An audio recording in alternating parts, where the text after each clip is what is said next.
Hello, everybody. Welcome to another episode of Working on the Dad Pod. Today, we are talking about the big snip. Slice, dice. Yeah, we're talking vasectomies. All right. I'm Ethan in my alternate studio, aka the dining room, There you and go. as always is Alex. How you Hey doing, man? guys, I'm doing all right. It's been it's Tuesday night and it's been a heck of a week.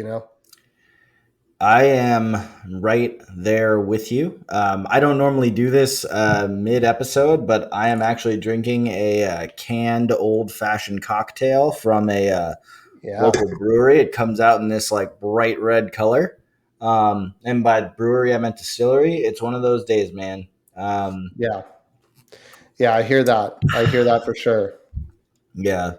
Um, so before we get into our snippy snappy topic, let's just get right into the wins and losses. I'll start. My Okay. toddler. This is the L. My toddler has started lying. Nothing serious, but she is telling things. For example, "Hey, it's bedtime and it's time for you to brush your teeth," and she says, "I've already done that," and it's like, "No, Ooh. you have not." Or she'll say, "Mommy said I could do this," when I heard mommy say she couldn't, and it's basically she's trying to manipulate the fact that we are in separate rooms, and so she's trying to Hmm. get what she wants.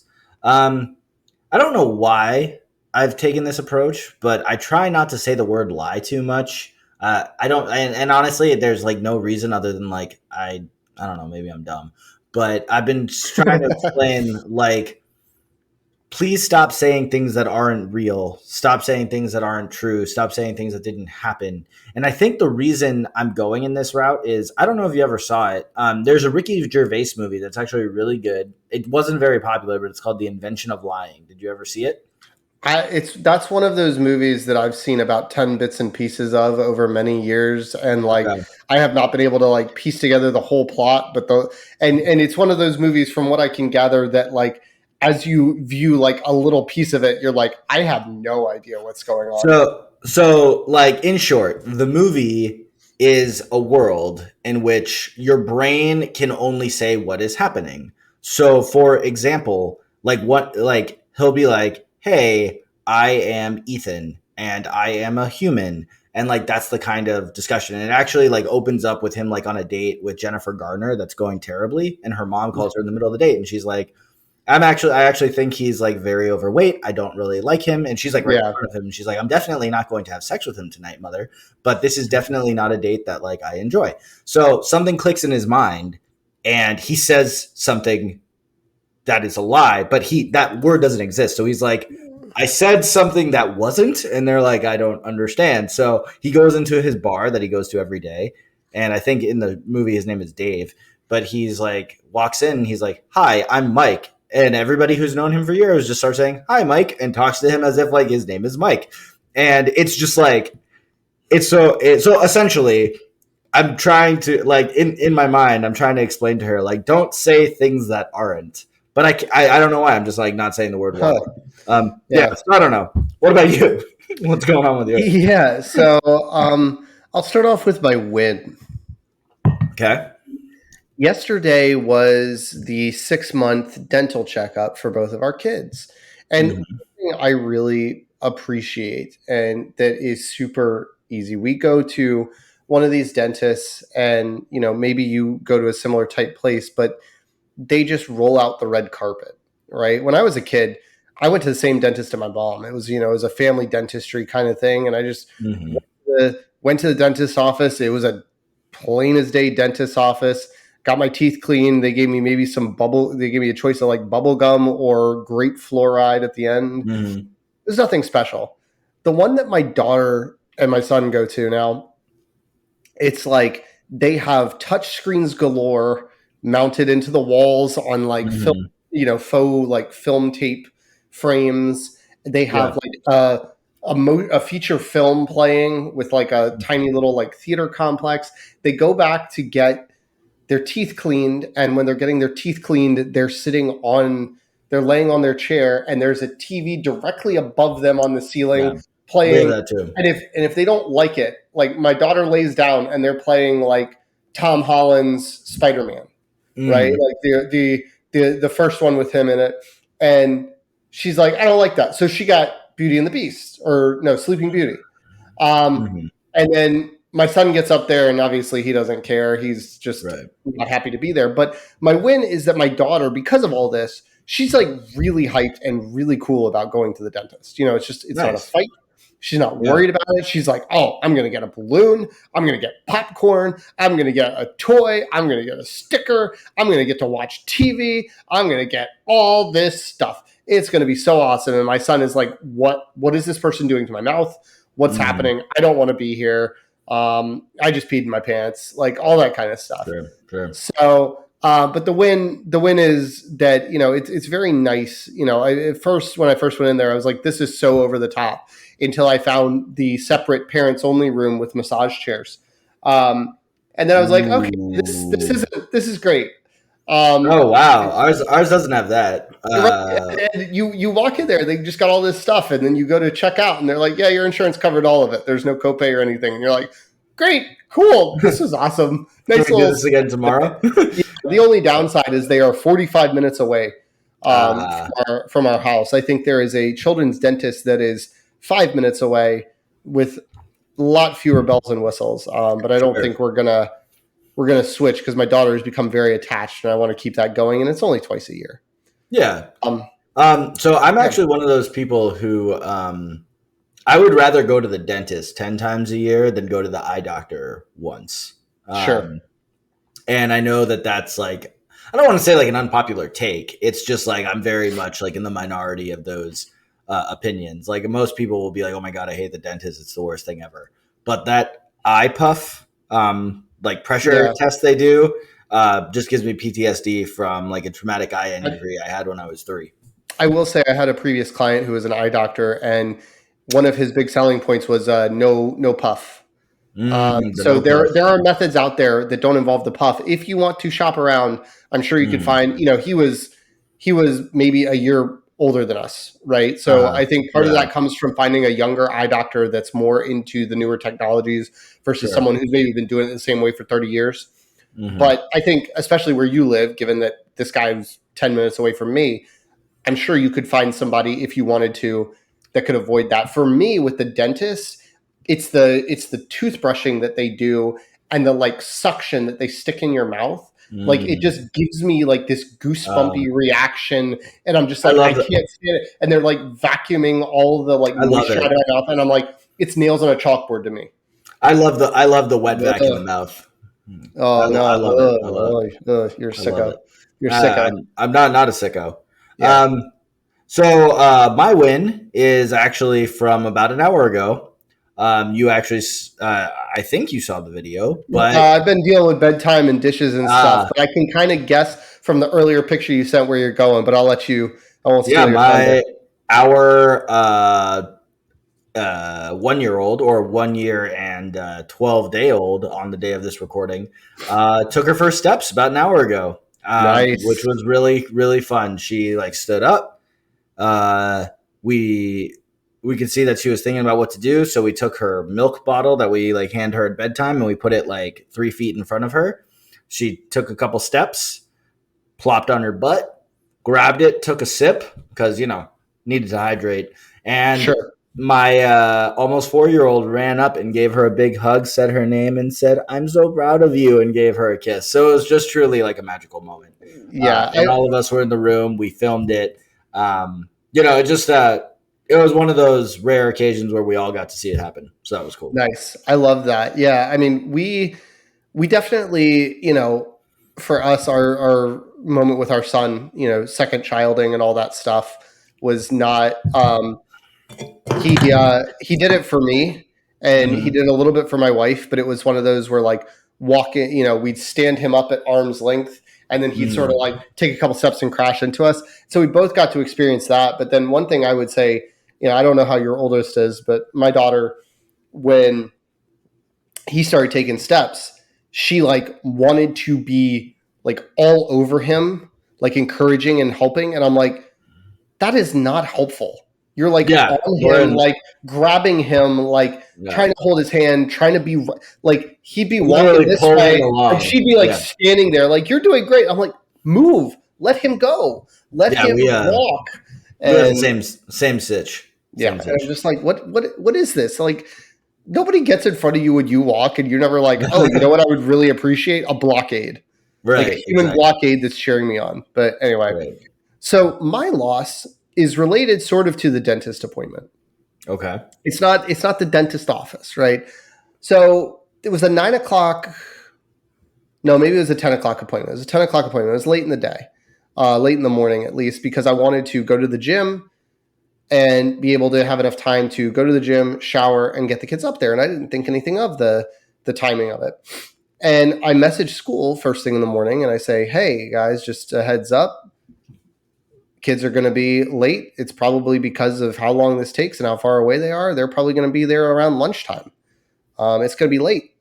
Mm-hmm. And it was then that I found out that because there is a new director at school, they have a very, very strict drop-off policy. And my daughter, who is in preschool, VPK program, cannot be dropped off any later than 9, and my son cannot be dropped off any later than 9:30, or they cannot come for the day. What? Why? What? The best explanation was, one, they referred us to the handbook, which when we read the handbook does not say that. It says may be denied. It specifically mentions doctor's appointments. You know, like if your kid is running late for a doctor's appointment, just to know the drop-off time, we request all students be here at 9:30, and a late arrival may be denied. I figured that was if you show up and you don't tell them, or, you know, you need to bring a doctor's note, fine. I can bring a doctor's note. They ask us when we check in, hey, do you need notes for school? And the director messaged us a little bit, but I was driving down the interstate. I couldn't deal with it. So my wife was at home here, and she called the woman, and basically, you know, she was saying, you know, it's too disruptive to the learning environment. And I'm like, okay, let's make that, let's set aside for the VPKers. Let's just set that aside, even though that doesn't happen in kindergarten or first grade and older kids. Like, you pick your kid up for a dentist appointment, you bring them back or whatever. Right. Let's just, that doesn't happen for elementary school. But I refuse to believe that you're telling me that my 1.5-year-old walking into the 1s and 2s classroom is going to create some giant disruption in the learning environment of the kids who are trying to figure out what a cow says. Like my son's like crowning achievements right now are being able to say what animals say and point to parts of his body. I'm like, I don't think we're at, like, you know, nuclear physics here. Is what in terms of what we're disrupting. And so my wife has basically been sitting on a very sternly worded email for the past day and a half about, you know, how we want to proceed with it, because we really like the school. And, you know, but there's this new director, and she's just sort of enforced a lot of little things. You know, my daughter must wear closed-toed shoes. She can't wear like jelly shoes. Kids can't wear Crocs, that kind of stuff. It's got to be sneakers.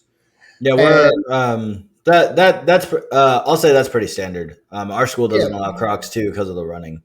It hasn't been enforced at you know, this is our third daycare that we've dealt with. Hasn't been enforced at the other two. Fine. Another thing that they have us do that, you know, is like they have these sheets with my kid's name, and they're just big construction paper, school logo, kid's name, and their class, like written in marker on it. You're supposed to have them on your dash for pickup so they can, you know, make sure they're putting the right kid, you know, as a safety precaution. I'm like, I don't mind it. It's fine. I actually can fit the two sheets. I laminated them and I stick them in between the center console and the passenger seat. And so I just grab them and stick them on the dashboard. But literally nobody's ever checked it. Right? Because I just walk up to the door, they know my face, and they go, hey, are you grabbing both, or is a grandma grabbing one of them today? You know, and so it's little things like that. But the drop-off really just sort of sent me over the edge of like, you're telling me, because our dentist and our pediatrician, who both are at least 30 minutes away because they're the ones we wanted to go see, do not do checkups, like well visits for the pediatrician and checkups for the dentist. They don't do them in the afternoon. They strictly do morning appointments for this stuff. Because obviously a solution to this would be to schedule 4:00 appointments, pick the kids up at 3:00, Right. have them but that's not feasible. And it's sort of one of these things that is really frustrating because as working parents, and I'm like, I'm sure this has affected other people, but it's like, as working parents, we're basically expected to take the entire day off to care for our kid because we took them to get their teeth cleaned at the dentist. And for us, privilege, luck, support system, whatever, I'm texting my mom while I'm sitting there at the dentist's office. My mom's available. I take the kids to my mom, who lives not far from school, and she keeps them for the rest of the day. Everything works out fine. It's not the end of the world for us. But I'm like, this is a terrible policy. Like, if she had not been available, I would have lost my entire workday. Like, that's with the kids. That's completely absurd. And yeah, it's also just like not so okay. So I was not good at baseball, so I was on JV for a long time. But I had the same baseball coach from 7th through 11th grade. Coach John Campbell.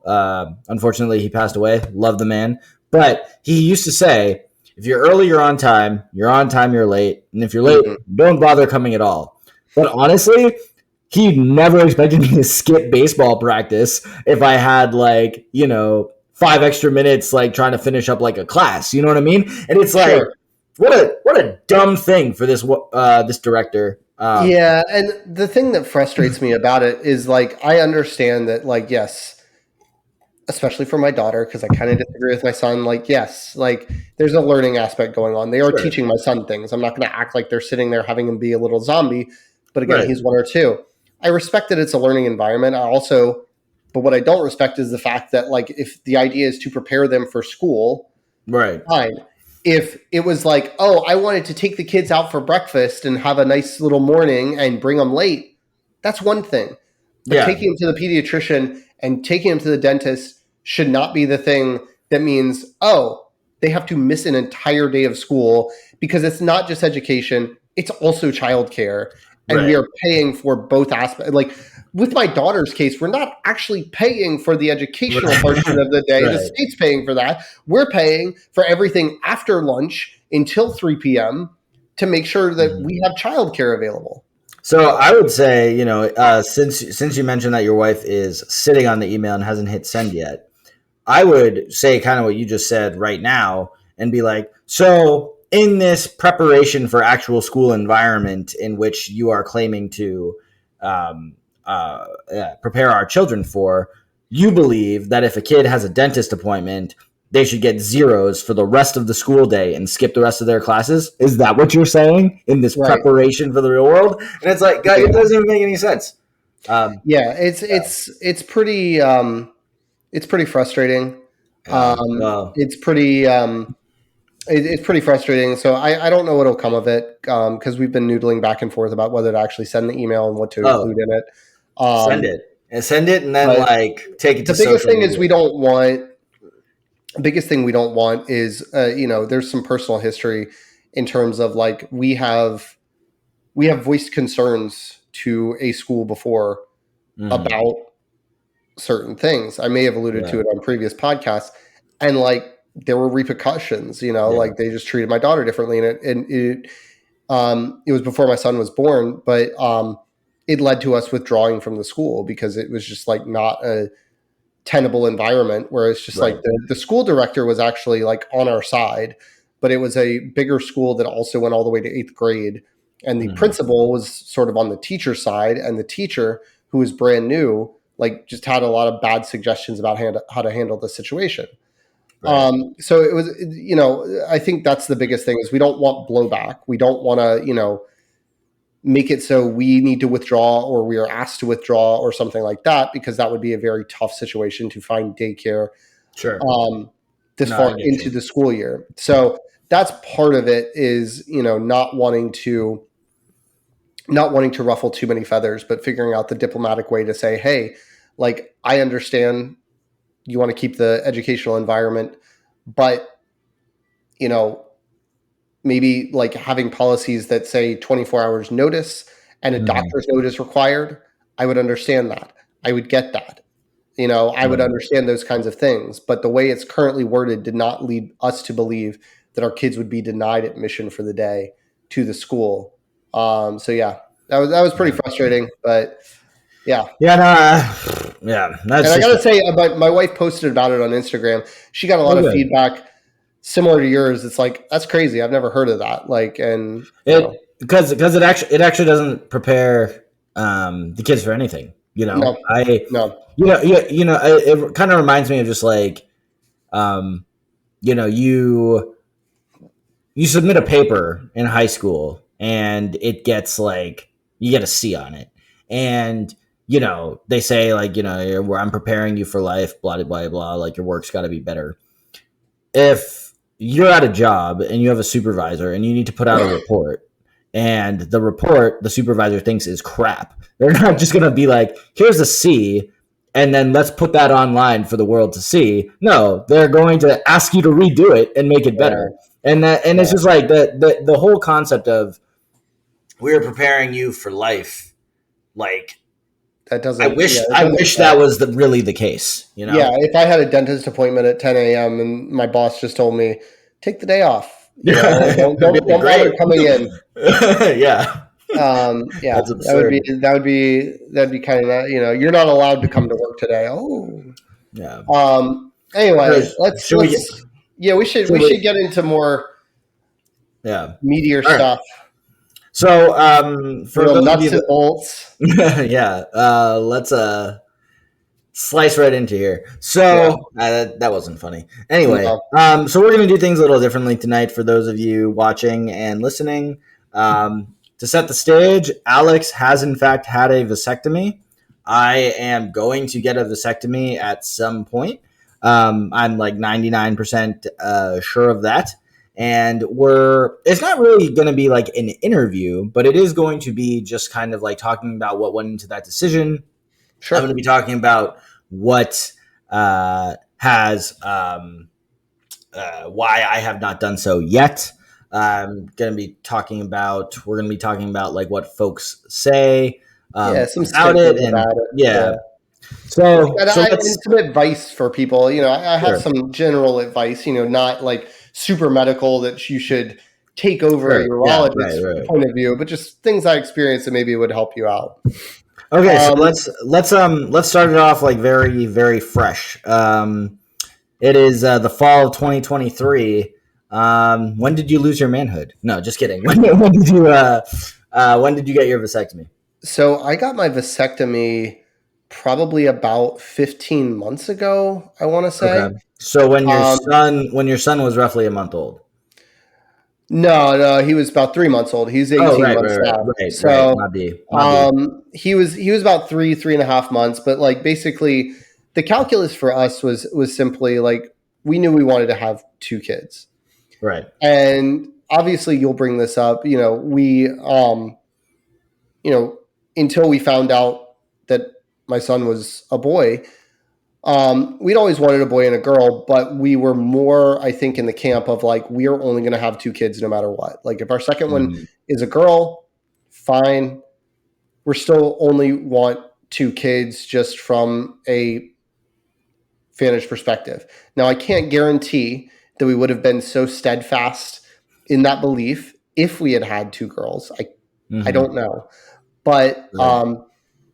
basically, we waited until my son came out with 10 fingers, 10 toes, making sure that, God forbid, the worst didn't happen sometime Mhm. during the pregnancy or the birth. Right. And so once he did, that's when I scheduled my appointment with a urologist. And it was pretty easy. And I will say for me, we have insurance, and I do it this way in part because um, of, you know, my ADHD brain and not being able to like do a million different tasks and like following up or forgetting to follow up. I have insurance that allows me to forego the referral part of like going and seeing Mhm. a primary care physician. Same. So I can Same. go see a specialist directly without, you know, without having to like pay extra or anything like that. Or So I went and saw a urologist, and I did just a little Googling to see who was good, and basically then just ended up calling the hospital and saying who's available. So my research didn't really matter, but went in and talked to him.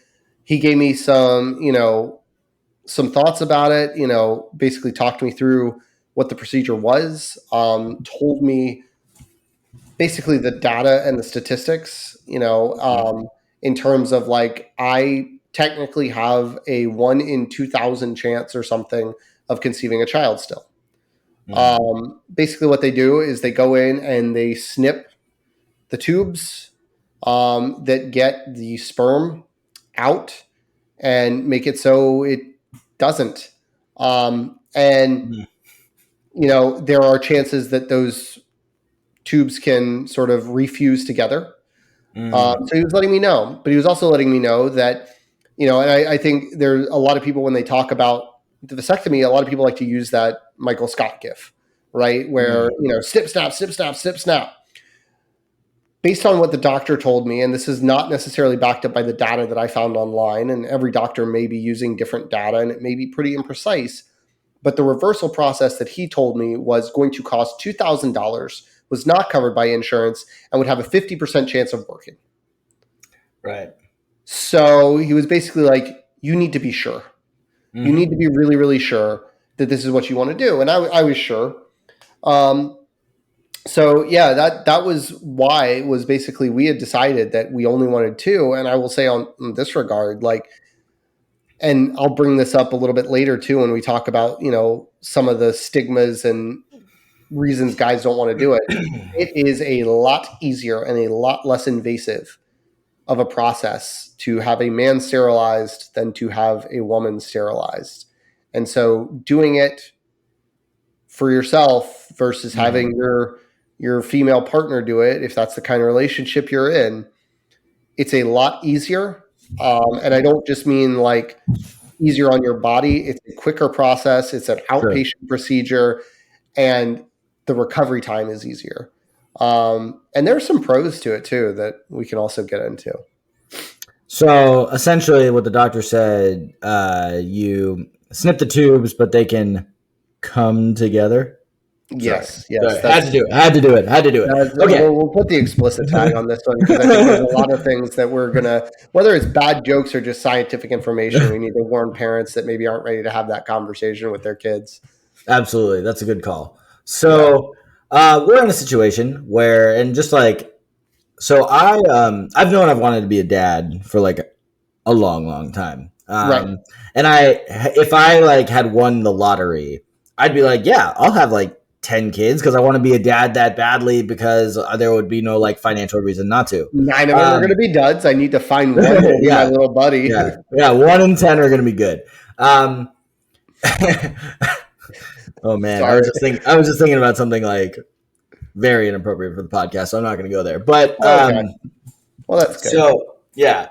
But then, I actually, and I've ranted about my parents in the past, but I find the boomer Democrats of today to be very strange in that, like, they say things that make you think they're like terrible people, but then like they have views that like you sometimes agree with. And one of the views my parents always agreed with was that they should have, or one of my parents' views was that they wanted 2 kids because there was 2 of them. And even in like 1988, when I was born, they were like, they didn't know the term, but they were like worried about their carbon footprint.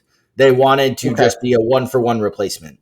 And in the world of like climate change and global warming and just like being a good steward of the planet, I kind of agree. 1-for-1 kind of makes sense. And frankly, if we wanted more kids, there's plenty of kids out there that need homes and parents. Yeah. So my wife and I figured, like in my family, there were my dad's older sister, before she passed away, was the last girl. There were 9 boys. I assumed I'd be having boys. Ended up having 2 girls. And then, I was just kind of like, oh man, like it'd be cool, like if I had a son too. Yeah. So I have not gotten snipped yet, but if you have listened to our pregnancy and birth 2-parter, you'd know that I also feel like I really can't fathom putting my wife through childbirth again. So Right. it's definitely going to happen. Um, it's more of just about the when. I think Yeah. my daughter has only been one for less than 2 weeks, and we kind of wanted to see where we were when she turned two, because in our mind, if we had yet another kid, we'd try to keep the same, like 2.5 to 3 years in between kids. So basically, we're just kind of waiting till a set date to decide to say, like, for sure we're not having another kid. Yeah. Um, I also like the idea of joining the other 70% of men in the world to get it done during March Madness, because you're lying on the couch for 96 hours watching basketball. That sounds pretty Yeah. cool. Yeah. Um, I don't know if that math will line up. And, there's obviously like benefits, like with regard to like not having to wear condoms during sex anymore and stuff Yeah. like that, where there's like pros and cons. And so basically where I'm coming from is, obviously you alluded to the fact that you both had you had your second kid, you got your boy and a girl. There was not both kids were healthy. There was nothing really stopping you from making the move. Right. um, so was there anything, and we'll get into this is where we'll get into just stigmas and what people had to say. Was there anything that made you have any or more, not really anything, but was there anyone who like made you question your decision at any point? No, because I think I came at it from, a pretty, damn it, man. Sorry. This is my fault, everybody. I am Yeah. still 12. Alex is a very mature individual. He always was. But I'm a Oh douche. boy. So there we go. He's gonna just sit there making ball jokes. No, I think my mentality about this was that I knew it was something that I wanted to have done. I think because we had had those conversations, and by we I mean me and my wife. And I Sure. think I will say I think it's become less stigmatized. Right? Yeah. We have we have some close friends of ours who have two kids, two girls, and um, the husband got a vasectomy. His second kid is a little over a year older than my son. And so he went ahead and got it. They knew that and so I got to bounce off of him a little bit of like, hey, nothing crazy. I didn't go in depth, but just like, was it that bad? You go, no, it was fine. Like Yeah. you got to sit on an ice pack and this, that, and the other. But I definitely think there were some, amongst our friend group, I think it was totally fine. I didn't tell everybody. It was just not a decision that I needed like a lot of feedback on because I was pretty sold Sure. on it.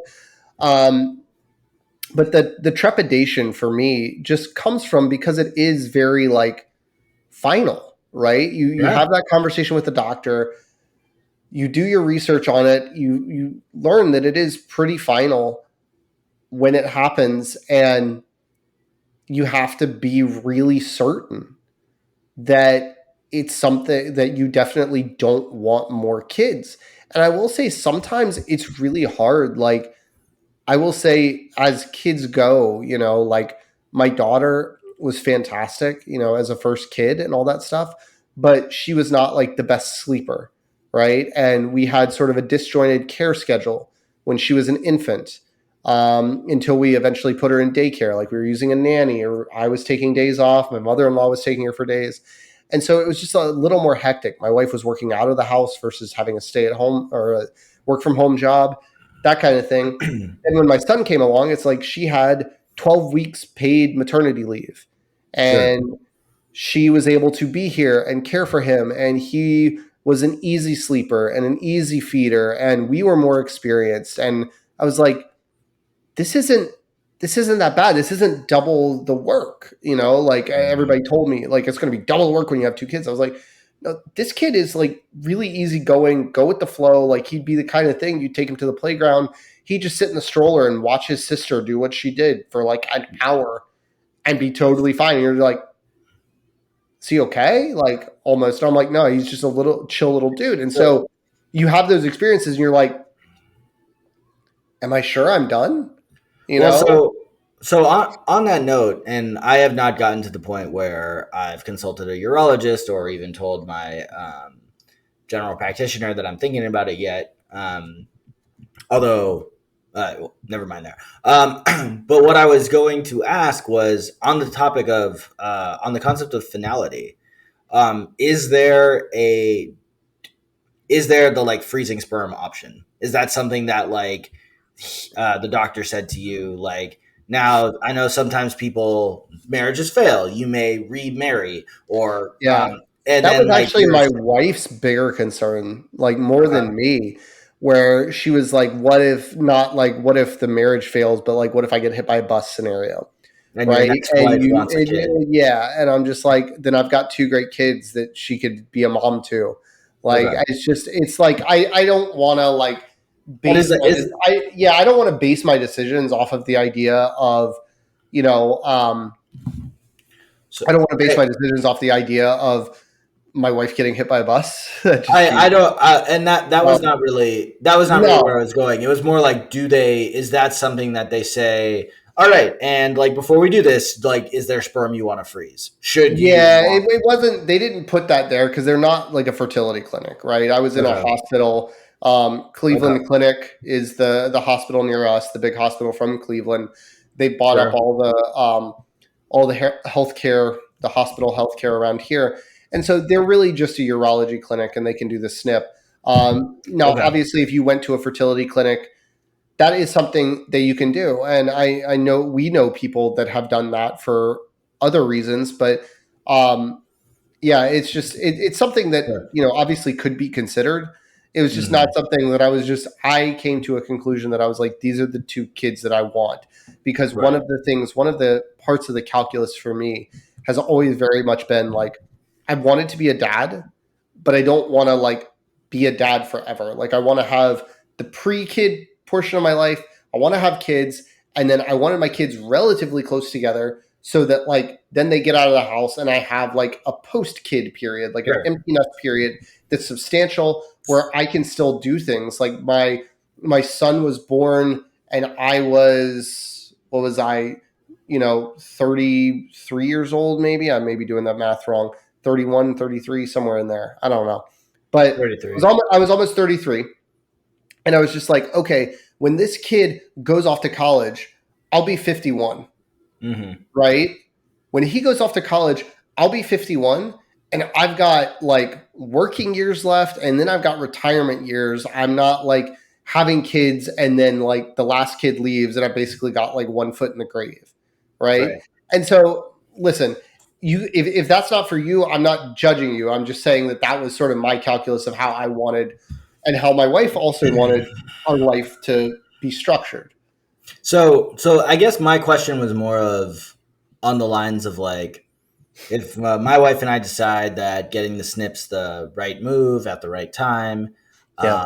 because we want to control like not having unplanned pregnancies, Yeah. um, is there the option of like doing I'm sure there is. okay, Like I'm sure you could go and it may require going somewhere else to a fertility sure, clinic before you see the urologist or sure. before your actual appointment for the snip because it's there was a consultation and then the surgery date.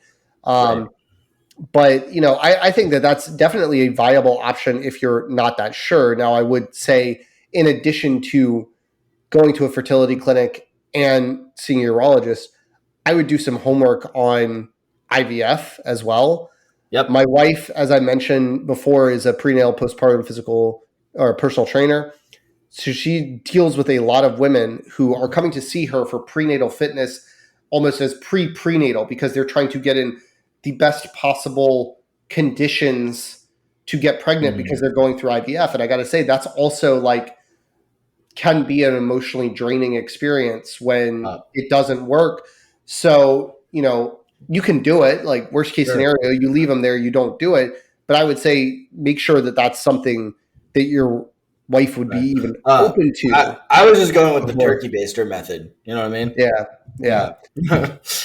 Uh, um, but no, yeah, so okay, so that's interesting. That was actually something I had been meaning to ask you for like a while, but then yeah, when we had talked about doing the podcast, I was like, that's a good question to save for said podcast because I'm sure yeah. I'm not the only person thinking this and Yeah, wondering and this I stuff. think the way the urologist talked to me about it, my particular urologist, his take was very much like if you're unsure, don't do this. Right. Like not go freeze your sperm and you could do something else. He was just basically he was a very blunt guy. It's okay. Yeah. It wasn't it wasn't a lot of coddling. Um, all that kind of stuff. I Mm. regretted as soon as I said it. I was like, Ethan's going to turn that dirty. But No, it's okay. It's okay. but yeah, it was just he was very blunt, and he was just like, if you have reservations, don't do this. And like I followed up with some questions that I had and some questions my wife had, and he was almost like, sounds like your wife doesn't want you to do it. I was like, no, she's just afraid that if she gets hit by a bus. He's like, that sounds to me like I'm like, okay, you're not a relationship therapist, like calm down. Yeah. But Relax. his take was don't do it, unless you're sure. Right. So there wasn't a lot of like discussing alternate scenarios. He's like, I can either go in there and do this or I can not, but you should be sure But because once I do it, that's it. yeah, because I actually know somebody who's had the reverse vasectomy, Mm. and I will say just given my relationship to this person, I have not gone in depth in discussing it with him. However, I do know it did happen. Um, Yeah. so that's a Well, story and for I will another say, time. and this depends on your provider. I think there's more than one way to like Sure. do it, right? There's Yeah. more than one way to, it's not just cutting, but like cutting, and some will basically like take like a soldering, a little soldering iron almost. I'm sure that's not the technical term for the tool, but like singe the ends kind of thing. You're completely numb down there. You don't have like Sure. nerves Listen. in there, but the The process last. was pretty easy. The process was pretty, was fairly painless. I walked out looking like I was, about to have a saloon style shootout in the old west, kind Sure. of thing. Look, man, Um, the last time I got snipped, there was a rabbi there. People were singing. According yeah, to my mom, my dad fainted. Look, it's not something that I'm unfamiliar with. I just was 7 days old last time I got yeah. this done. So So it's, but I will say, one of the things as far as like preparing for it, you mentioned the March Madness thing, and I think that's a great idea. I didn't do that because that was about when I was able to get my son was born in late February, and so I wasn't able to actually get in with the urologist in time sure. to line it up great because I didn't want us to have that appointment before he was born. Hmm. But yeah, I would say that plan to have a couple days where you can sit at a computer and work Yeah. if you got a desk job, you Well, can do that, but you can't do a lot of stuff. Like one thing that we were not prepared for mentally was the fact that for several days I couldn't pick up my son. so that I did know, and so that's why we didn't consider doing it right away. In my mind, I knew that I wanted to make sure both kids could walk, Yeah, um, yeah, and and so we my mother-in-law came over and helped out. Like we figured our way around it. It was fine, but yeah, I mean just kind of sitting and resting. And I will say I think there are a lot of people who think in terms of stigmas that it's going to take away their manhood or their sex drive. It doesn't affect your sex drive in the slightest. And taking away your manhood, I mean, if you identify your manhood solely by whether or not you can procreate, then I think you should get in touch with other ways to exemplify your manhood if that's really important to you. and But and hey, man, like I know it's like we're obviously not. For those of you who don't know, Alex and I met in college, and there were times in my life where I've been like really irresponsible. But to me, it's kind of like I always thought it'd be great if there was like a male version of the birth control pill, yeah, and like just like sure. go crazy, do your thing, without any repercussions. And Yeah. so I don't see. I honestly don't see how, if you're somebody who like believes that, and a lot of, I'm going to say without any prior research that 99% of men probably felt that way at some point. Could Yeah. ever think that getting the snip um, would invalidate their manhood in any way. It's just not Um, something people know about unless yeah, you talk about anyway. But yeah, and like my daughter doesn't fully understand it, where she's just like, but I kind of want another baby. And I'm like, we're not having another baby. She goes, well, you don't know. And I was like, I I do. know, I I do do. know that we're not having another baby. But the other thing that, I would mention is sort of like a perk of this thing. You get the snip, right? And that does not mean that from that moment on you are sterile. It Right. doesn't. You There's have to clear the pipes. There's yeah. residual in there. And so Mhm. my prescription, doctor ordered, and content warning for all parents out there. All right, take this opportunity to stop listening in front of kids. But doctor's order was to ejaculate 30 times Mm. in 3 months, and then get a sample tested. And I didn't pass the test, so I had to do it 30 more times or 10 more times for the next month, right? Mm.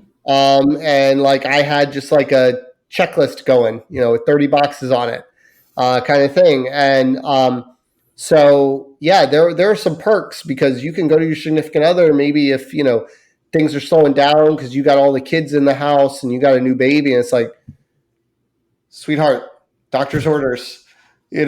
kind of thing. Sure. So Mm. Mm. and 10 times a month for 3 months, that's not if somebody tells me that's That's a bad that. pace, congrats to you. Like honestly, if somebody's going to tell me that that's when you're married with two or more kids or however many kids you want, that Mm. 10 times a month is a low bar, then congrats to you, man. Yeah, no, that sounds um great. I was thinking more on the solo track. 10 times a month. That's like what? One day? Come on. No, just kidding. um I but yeah, wish.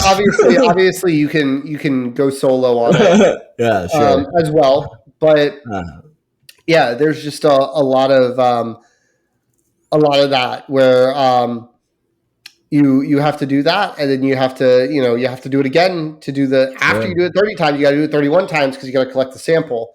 Sure. Sure. And yeah, so that was Yeah. definitely that's a perk of it. Obviously, that doesn't last forever, but maybe you can start some new habits that say, hey, we should really keep this going. Mm-hmm. Once Mm-hmm. once we're good to go. Yeah, no, that's a great selling point. Yeah. You know. And yeah, no, that's cool. So Man, get yeah, it, guy. yeah. I think for anybody that's nervous about it, like worst case scenario, go have a consultation. Yeah. But I have not, with the exception of people, like I see some people that maybe got married really young, had a couple Mm, kids, and maybe the first kid or the second kid weren't planned or both. And sure. they just kind of go, okay, I'm stupid, can't be trusted. It's like that scene from the 40-year-old version. Like my daughter, for lack of a better word, is Is dumb. Can I just dumb. Yeah. stop her menstrual cycle? That kind of thing. It's just like I am dumb and I cannot control myself and I cannot Sure. properly use protection.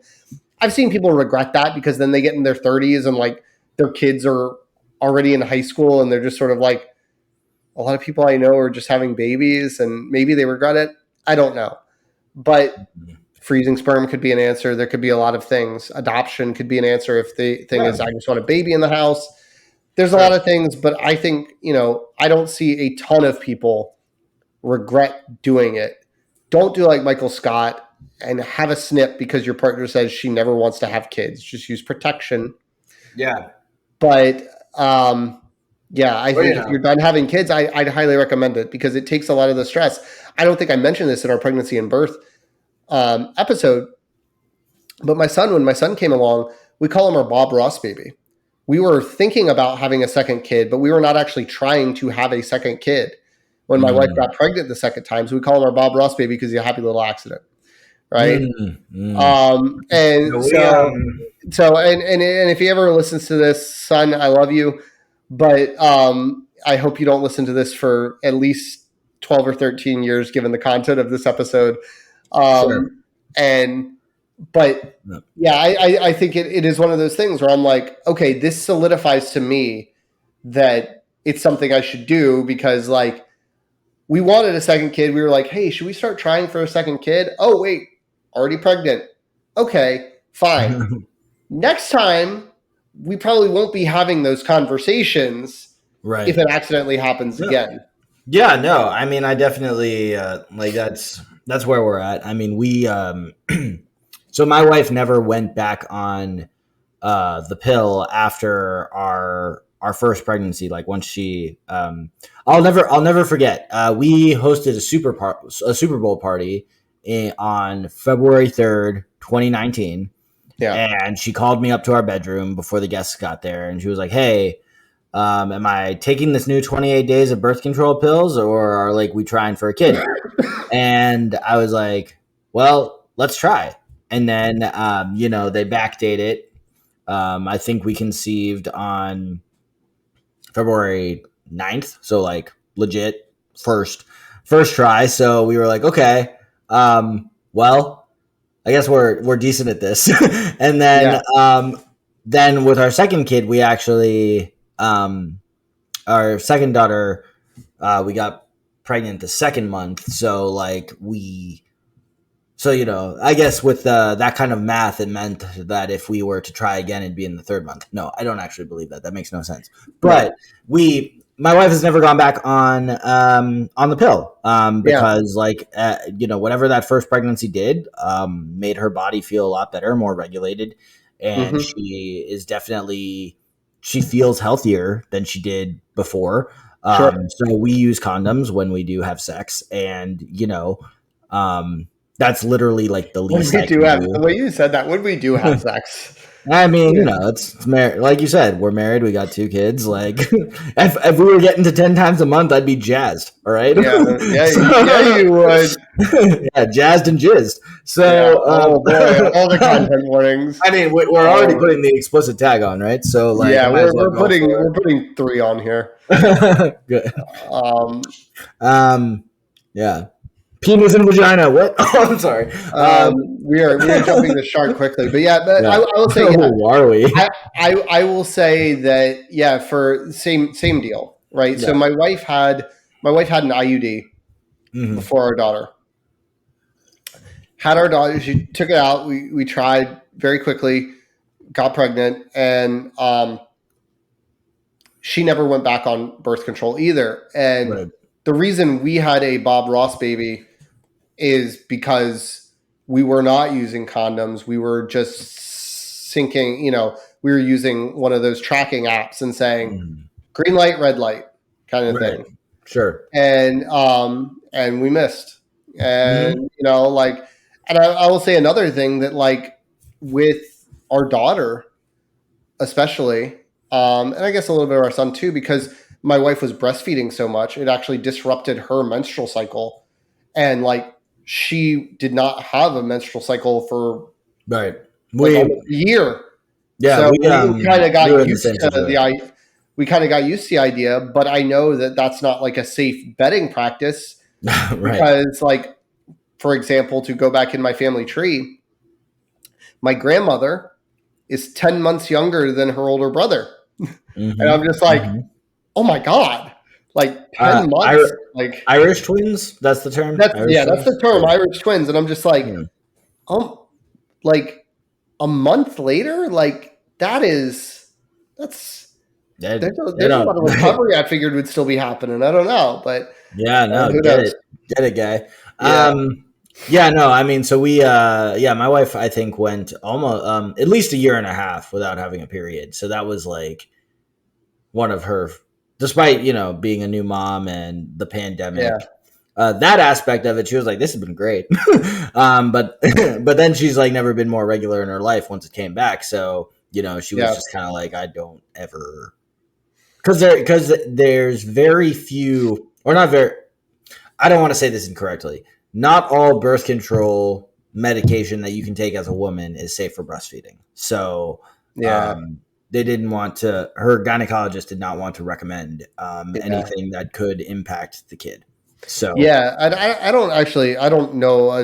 That sounds like it would be very plausible because they are hormone disruptors, hormone supplements, and hormones are what is creating lactation. And I don't know which hormones are doing what, so I won't go too far into the weeds on that. My wife's actually thing was different. She didn't want to be on hormonal birth control anymore because, like, one, she felt a little bit better, but she actually.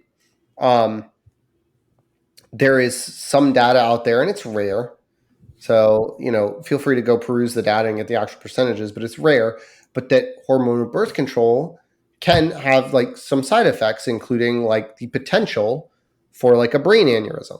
And I'm not telling everybody out there that if your partner's on birth control, they're going to have a brain aneurysm. Don't do that. But don't listen to this podcast and go change anything you're doing medically, unless you want to go talk to a urologist about a vasectomy. But my wife's older sister was on hormonal birth control and passed away from a brain aneurysm. And we don't know that that was the cause of it, but it gave her enough pause to say, well, I have a family history of a brain aneurysm. Right. I don't want to be on this thing that could potentially cause it, because even though it's a small minority of very small minority of outcomes, I feel like my chances might be a lot higher. So that was a much more sort of double-sided thing of never wanting to do it again. And frankly, remembering to do it or getting an IUD even is just a much more invasive process than getting a vasectomy. So yeah, I mean, what I do know is also that I do know that when you are on the birth control pill as a woman, there are times that if you drink too much, it becomes ineffective. If you're sick and you take other medication, it becomes ineffective. Yeah, so, there's a lot of that. When there's a lot of like an oops baby, and she's like, but I was on the pill, and it's like, yeah, but like you got plastered that night. It just like that's literally the science. So,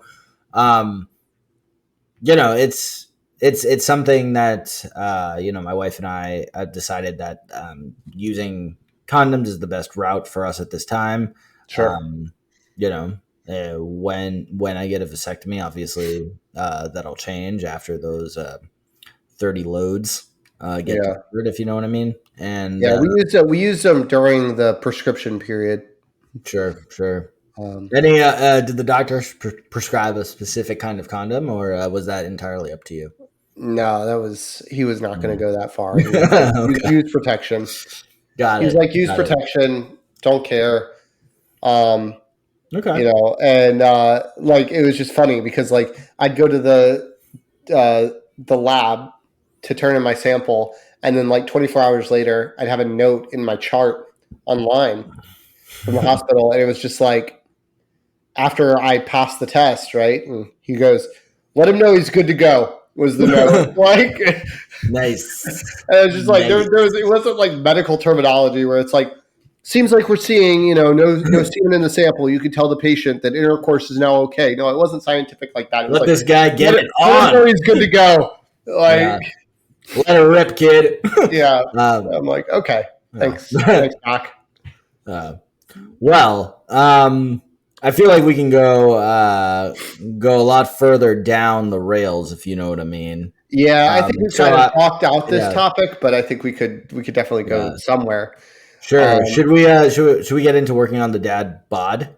Yes. The check-in. So let's have to pause right before that. Welcome back to working on the dad bod. Yes, it's a B. Yeah. But yeah, let's do it. So I'm going to say that, and I don't, I know this is not typical of me on this podcast, but I did not have a great day. I don't really necessarily want to get into the reasons why, because I thought you meant like dieting, and I was like, no. I don't think it actually applies to what we talked about in the podcast, but I actually did have a bad day because I was eating away my feelings.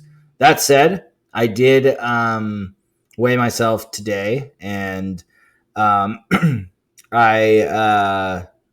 in the last 4 days, because that was the last time we recorded. I went from 191.2 to 189.4. I'm nowhere near where I want to be at this time, but I've been kind of like stagnant at this one spot. I know I could. I know I could be doing better. I've had a bad set of. I've been on a bad schedule exercise wise the last week and a half. Sure. Just with everything going on. Sure. But from pure weight loss standpoint, I mean, like the exercise can help. Yeah. But like I said last time we did one of these segments, because it's been, just so people know, it's been 2 weeks since we actually recorded one of these segments. But like I mentioned on the last time we did it, finding ways to just sort of get up and walk around and like get more steps with intentionality. I found that has helped me. I have not been practicing it this week for myself. So last time I was right at 185. Right now I'm at 184.2. And that's over 2 weeks. So, it's going in the right direction for me, but I will say it's been a weird week. Like, I've had a sinus infection that, it's just, Sorry to hear that. It's been dragging on me. Maybe you hear it in my voice a little bit. I've been feeling a lot better the last few days, but last week I was just not feeling myself. And so I was doing a little bit more like stationary bike out here in my wife's office and like foam rolling and doing that kind of thing versus like my weightlifting. But I also was eating like an absolute bird. Like I didn't even track my calories because I could just tell, like, because I eat so many similar things, where it's just like I always eat the same breakfast. I knew like we were having some consistent meals that we'd had before for dinner and lunches. And I was just like not snacking, not eating big portions at dinner. And I like weighed myself. And last week I was like down to like 183. Wow. And I wasn't trying to like, I was, it was 1 week difference and I was down 2 pounds. And I didn't really care because I was like, I know that I am not, being my normal self this week. So it's been a little bit of a weird journey, but got back to tracking this week because I was just like, I don't care about the calories right now. I kind of just want to feel better. And I was trying to eat lots of fruits and vegetables. I was not eating a lot of like even my extra high protein snacks like Greek yogurt and cottage cheese because they tend to make me feel more stopped up. And so I was just like, I wasn't even adding, like I knew I wasn't getting to my calorie goal, but I wasn't feeling hungry. I wasn't feeling unsatisfied. So I was like, let's ride this wave, feel better, do what I need to do to feel better, stop worrying about like weight loss this week. Because the weight loss I knew was coming. Right. And then, I mean, you gotta take care of yourself. And right. You did it the right way. Like I mentioned, I ate my feelings today. That is not the right thing to do, but I had a bad day. The day ended with my little girl walking. So you know what? I'm gonna overall call it a good day.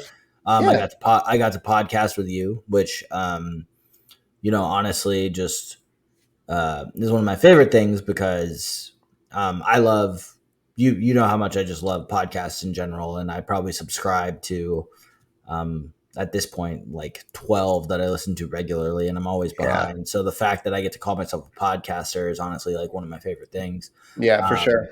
So plus you get to talk about ball jokes. Yeah, got to talk about cum, jizz, masturbating, sex, condoms. We're gonna have to edit this part out. Yeah. Anyway, well, cool. You can edit it. Anyway. No. Whatever. Leave it in. Yeah, leave it in. Anyway, for all of you who listened to us talk about sperm today, I want to thank you all for continuing to listen. To watch is ideal. Well, not watch us do that. Let's just be real. And just coming up. We're going to live stream Ethan for 3 months vasectomy whenever it happens. Just like, when Ethan goes off camera, you know what's going on. You know what's going on. So anyways, thanks for coming, COMING, and listening to this episode tonight. And as always, I'm Ethan. This is Alex. Thanks so much for working on the Dad Pod with us. Thanks, guys. Thanks for working on the Dad Pod with us. Any resources that we mentioned during the show will be in the show notes.